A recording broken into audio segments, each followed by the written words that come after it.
আমার বিয়ের রাতে স্বামী অন্য এক মেয়েকে নিয়ে পালিয়ে গেল। প্রতিটি মেয়ের জীবনে বিয়ের দিনটা যেন এক অন্যরকম স্বপ্ন। ছোটবেলা থেকে আমরা ভাবি একদিন শাড়ি, সিঁদুর, গয়না পরে হব কারো জীবন সঙ্গিনী। আমিও তাই ভেবেছিলাম। সেদিন সকাল থেকে ঘরে কোলাহল, আত্মীয় স্বজনের ভিড়, মা বাবার চোখে খুশি আর গর্ব, সব মিলিয়ে মনে হচ্ছিল এটাই আমার জীবনের সবচেয়ে আনন্দের দিন। কিন্তু কে জানতো সেই দিনটি আমার জীবনের সবচেয়ে অন্ধকার দিন হয়ে আসবে। বিয়ের সব অনুষ্ঠান শেষে আমি বসেছিলাম নতুন ঘরে। মাথায় সিঁদুর, হাতে শাখা পলা, গায়ে লাল শাড়ি। মনে হচ্ছিল স্বপ্ন সত্যি হয়েছে। আমি অপেক্ষা করছিলাম আজ থেকে যিনি আমার স্বামী তিনি এসে আমার হাত ধরবেন, নতুন জীবনের শুরু হবে। কিন্তু ঘড়ির কাঁটা একটার পর দুইটা বাজলো, অথচ তিনি এলো না।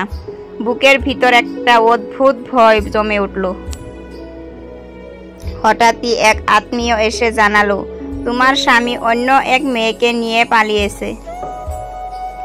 আমি মুহূর্ততে পাথর হয়ে গেলাম। মাথায় বাজ পড়ার মতো অবস্থা।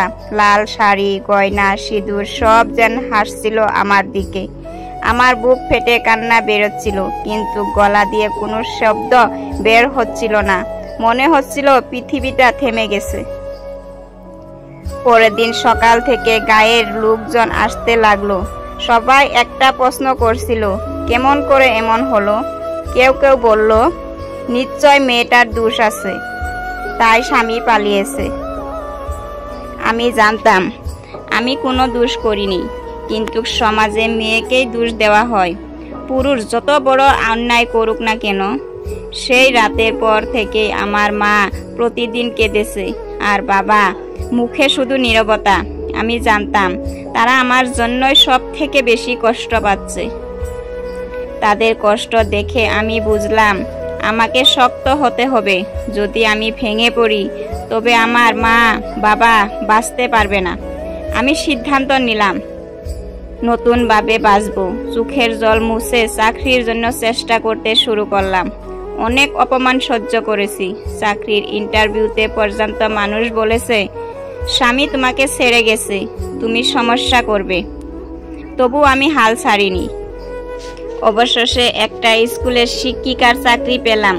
প্রথম বেতন হাতে পেয়ে যখন মায়ের হাতে দিলাম, তখন তার চোখে খুশির জল দেখে মনে হলো আমি জিতে গেছি। যে সমাজ আমাকে নিয়ে হাসাহাসি করত, আজ তারাই বলে মেয়েটা বেঁচে আছে নিজের শক্তিতে। আমি জানতাম মানুষের মুখ বন্ধ করা যায় না, কিন্তু তাদের ভুল প্রমাণ করা যায়। আর সেই ভুল আমি প্রমাণ করেছি। আমি একদিন শিখলাম, সুখ মানে শুধু স্বামী সংসার নয়, সুখ মানে আত্মসম্মান, আত্মনির্ভরতা আর নিজের হক শক্তিতে বেঁচে থাকা। আমি আয়নায় নিজেকে বললাম, তুমি দুর্বল নয়, তুমি শক্তিশালী। বছর কেটে গেল। যে দিনটাই আমি ছিলাম কান্নার পাত্র, আজ সেই দিনগুলির গল্প বলি শক্তি জোগানোর জন্য। আজ আমি একজন শিক্ষিকা। আমি নিজের পায়ে দাঁড়িয়েছি। আমার মা বাবা আমার জন্য গর্বিত। স্বামী আমাকে ছেড়ে পালিয়েছিল, কিন্তু আমি নিজেকে জিতিয়ে নিয়েছি। আমার বিয়ের রাত্রে আমার স্বপ্ন ভেঙেছিল, বিশ্বাস ভেঙেছিল, কিন্তু সেই রাত আমাকে শক্ত হতে শিখিয়েছে। আজ আমি জানি বিয়ে মানুষ মানে শুধু গয়না আর সাজসজ্জা নয়, বিশ্বাস। মেয়ে মানে শুধু কোমলতা নয়, পাহাড়ের মতো শক্তি। সমাজ যতই দোষ দিক, লড়াই করলে জয় আসবেই।